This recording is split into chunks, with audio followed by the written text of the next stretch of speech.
이거 올해 새해 벽두에 정말 관심이 많은 거예요. 바로 부동산.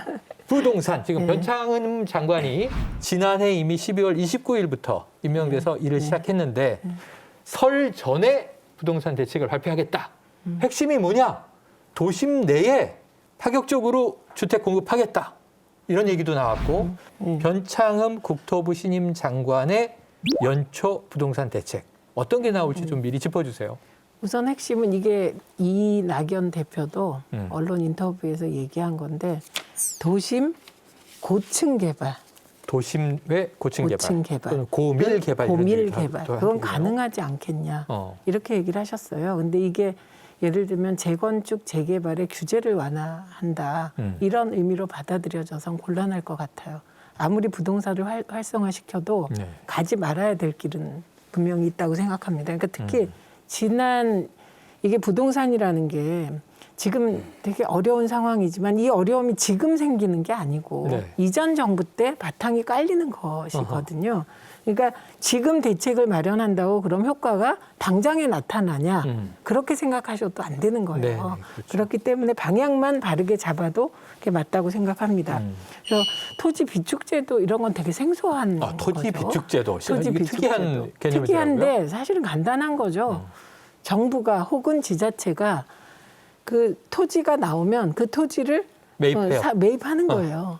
매입해서 이런 이제 집 공급의 필요성이 있을 때 빨리 지어서 공급하는 겁니다. 그래서 주로 공공주택을 이제 공급하게 되겠죠. 그래서 이 토지 비축 제도는 이 기본 정신에 대해서는 사실 반대하면 나쁜 사람들 같아요. 네네. 우리 헌법에도 뭐 공개념은 있지 않습니까?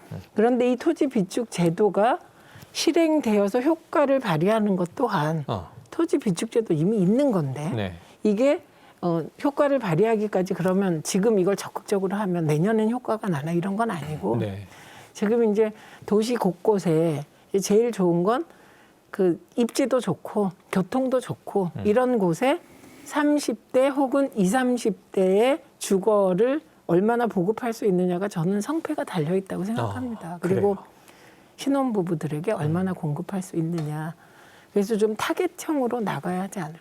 자, 이게 합니다. 빠른 시간에 되는 건 아니에요. 말씀하신 대로 조금 기다림이 필요하다고 말씀하셨는데 방향이 오르면 네. 그게 또 충분히 우리 국민들에게 전달되면 이거는 굉장히 좋다. 타당성 있다. 그럼 또 이제 기다리는 분들도 형성되니까 완만한 안정화에는 도움이 되지 않을까 생각을 해봅니다. 자, 요런 얘기가 나와서 한번 김성회 대변인께 여쭤볼 텐데요. 유시민 노무현재단 이사장이 한 말씀인데 자, 부동산 조세 정책과 관련해서 모든 소득에 과세하되 불로소득에 대해서는 더 높은 비율로 과세하는 것이 합당하다. 그런데 우리가 부동산 가격 상승으로 차익을 실현한다고 할 때 이거는 노동이 개입되지 않았으니까 불로소득은 맞잖아요. 그럼 이제 우선 부동산 수익에 대해서는 좀 강한 과세해야 된다라는 이제 입장인데 어떤 의견이세요? 저는 일단은 뭐 양도세까지 막을 필요는 없다고 생각하고요. 어쨌거나 가지고 있는 것을 파는 과정들은 저희가 좀 손쉽게 할 수 있도록 양도세까지 묶어놓는 것은 무리지만 보유세 자체는 지금 종부세 돌이켜 보시면 노무현 정부 때 종부세 얘기 나왔을 때는 정권이 흔들리는 수준의 문제였어요. 네. 해당자가 전 인구의 6%도 되지 않는 일에 모든 국민들이 함께 공분을 했던 기억들을 하실 겁니다. 네. 세금 문제가 이만큼 어려운데요. 근데 세금을 올리지 않으면 땅값이 오르고, 근데 땅값이 올라도 지방에서 한 평에 1,000만 원 오를 때 서울은 한 평에 1억이 오르는 이런 상황이 벌어지거든요. 그래서 보유세를 강화할 필요가 있다. 지금은 특히나 또 금리가 낮기 때문에 어디로 갈지를 모르는 돈들이 일단 부동산에 들어와서 있는데 보유세를 늘려야 됩니다. 뭐 미국 같은 경우는 아주 거칠게 얘기하면 그냥 그 집값의 1%를 매년 부동산세로 내야 되거든요. 10억짜리를 갖고 있으면 매년 1,000만 원을 내야 되는데 내가 여기서 살 것 같으면 그러고 살고 10년, 20년 후에 차익을 고려하면 그 1,000만 원 낼 수 있습니다. 그런데 언제든 오를 때 팔아야지 생각하고 여기저기 땅을 사놓은 사람에게 1,000만 원은 큰 돈이거든요. 네. 그래서 보유세를 강화해야 되는데 이것이 이제 국민적 저항을 가져온다는 점에 대해서 잘 설명을 해야 되고 종부세는 그때 저항을 겪었던 것에 비하면 지금은 굉장히 좀 잘 안착이 되어 있지 않습니까? 네. 그런 것 범위를 좀 넓혀서 보유세를 강화하는 것은 어쩔 수 없이 해야 되는 일이다. 그래서 부동산 시장이 안정되면 대부분의 또 국민들은 여러 가지 세제 혜택을 통해서 보유세를 많이 내지 않으시는 구조로 되어 있거든요. 네. 그래서 투기를 잡기 위해서는 보유세를 늘리자는 그 유시민 장관의 주장 저 뭐 100% 동의합니다. 그래요. 자, 이제 양도세를 건드리기보다는 보유세를 좀 많이 높여서 특히 종부세 저 강화해야 말씀은 합니다. 네. 이게 기본적으로 자본주의 사회잖아요. 돈이 있어요. 그럼 이 돈은 내가 100원 있으면 100원 갖고 그냥 있으면 주는 거예요. 돈의 맞아요. 가치가. 그러니까 어딘가로 가서 돈의 가치를 높이려고 하는 거예요. 네. 그럼 돈의 가치를 높이는 방식이 은행의 금리가 높으면 그냥 은행으로 갑니다. 이자가 많이 나오겠죠. 예, 예. 그런데 그게 아니면 주식시장으로 가봐요. 근데 주식시장이 불안하단 말이에요. 경기가 안 좋은데 맞아요. 뭐. 그러면 결국은 안정적인 수익을 생각하니까 부동산으로 몰리는 거거든요. 그런데 그럼에도 불구하고 우리가 이런 얘기 하잖아요. 그 투기의 대상으로 삼지 말자라는 말과 그럼에도 불구하고 지금 아파트는 거의 현금성 자산으로 사고 파는 대상이 됐잖아요. 네. 이걸 좀 분리할 필요가 있다. 그래서 거래는 활발하게 하되 이 보유하고 있을 때 그 보유에 대한 세금은 많이 높이자. 네. 그래서 이건 계속 주장되어 왔던 거예요. 그래요. 그런데 양도소득세를 예를 들면 너무 높여버리면 거래가 안 되잖아요. 그럼 거래가 안 되면 사실 집을 많이 가지고 있는 사람에게 집을 내놓으라고 하는데 양도세를 많이 높이니까 부담 때문에 거래가 안 되니까 양도소득세 부분은 좀 고민할 필요가 있지 않냐는 말씀 하시는 거거든요. 그래요. 물론 우리는 해당이 안 되기 때문에. 아니 그러니까 저는 이 종부세가 말이죠. 올해 67만 명이 대상인데 네. 지난해 말에 이제 막 네. 세금이 고지서가 네. 나가고 그래서 저는 왜 나는 종부세가 안 나오지 그랬더니 아유 이게 해당이 안 되더라고요. 아쉬웠습니다. 그 종부세 맞아보고 싶은 사람 많으시죠? 올해 열심히 해서 종부세 꼭 네. 맞으시길 바라겠습니다. 그거 불가능해요. 10년 내로는 어려워요. 어려워요. 10년 왜냐하면 내로 어려워요. 지금 언론 보도 보면 내가 30대에 월급이 뭐 한 연봉이 뭐 4천인데 네. 종부세가 뭐 몇천만 원 나온다 이런 네, 식의 얘기만 기사들이 하잖아요. 있었죠. 기사들. 그거 다 검증해 보니까 사실 아니라는 네, 거잖아요. 네, 네. 거기에 해당되는 얘는 연봉은 4천인데 네. 집을 여러 개 갖고 있는 네, 거예요. 네. 그래서 총 자기가 가지고 있는 보유한 주택의 공시지가, 네. 공시가격이 뭐 적어도 한 70억 돼야 몇 천만 원 낸다는 거 아닙니까? 그래서 우리가 서민 중산층은 해당이 없다. 네. 자, 보니까 제가 이 우리 전체 인구의 1%대가 종부세 대상이라고 했는데 네. 이 야권하고요. 야권 네. 전문가들이 문제 제기를 했어요. 네. 이 종부세 가구수로 해야지 왜 인구수로 나누냐. 네. 가구수로 했더니 3%가 좀 넘더라고요. 네. 그 정도만 받아보실 수 있는 특별한 세금이라는 거 염두에 두시고 네. 자, 이 또 김진애 열린민주당 의원 집값 전망을 내놓으셨어요.